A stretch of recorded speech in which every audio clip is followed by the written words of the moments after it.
the 1970 restored version of the legendary documentary, The Beatles, Let It Be debuted on Disney+. The filmmakers behind the documentary, The Beatles, Let It Be, describe how one of the most pivotal scenes and a watershed event in music history was nearly canceled.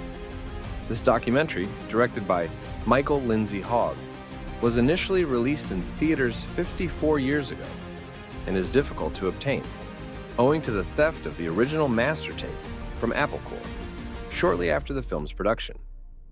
But the actual issue was that the master sounds, which were 450 to 515-minute master sound reels from 20 days of filming, were stolen from Apple Corps in the early 1970s.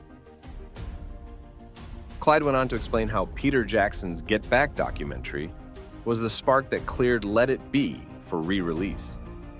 According to Clyde, when the Beatles recorded The White Album, 1968, they all recorded in different studios, and the sessions featured on Let It Be at London's Twickenham Film Studios were the band trying to reconnect with each other.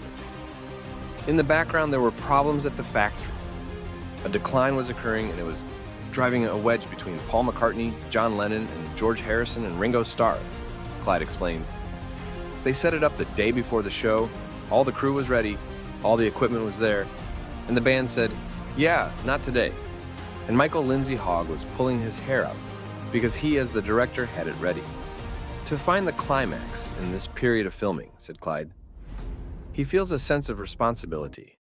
Guardian columnist John Harris, who previously compiled 120 hours of audio recordings made during the sessions in January 1969 into the book The Beatles Get Back, added, "It's a kind of happy ending in the sense that they took it to the roof.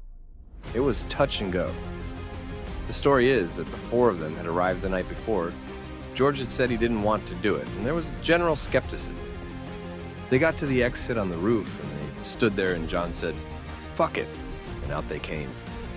It's really beautiful, quite spectacular way. It's not about the pyrotechnics. It's about how great the musicians were. It's also about London at that time. In April 1970, they formally disbanded. The film and album, which Phil Spector has recently replicated, emerged as a weird scenario for the end of their career. So they didn't like Let It Be, because it was associated with all of the band's issues. The producer also stated that the Beatles' famous Rooftop gig at Apple Corps on Savile Row almost never happened. When asked about the band's split, Clyde concluded, "At some point they're going to break up. They were the first big band to break up, and it was surprising at the time.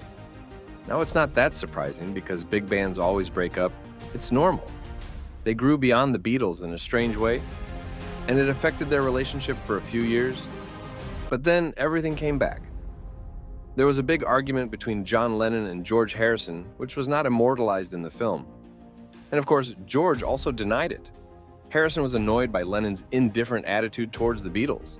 Reportedly, this tension escalated into punches, although on January 16, 1969, Harrison said that there was no punching, we were just fighting. After Harrison decided to leave the recording session, the other Beatles tried to continue the practice session. John Lennon had offered Eric Clapton to replace George Harrison, which was then immediately rejected by Paul McCartney and Ringo Starr. A week later, George Harrison returned to the studio and offered conditions if he wanted to continue recording Let It Be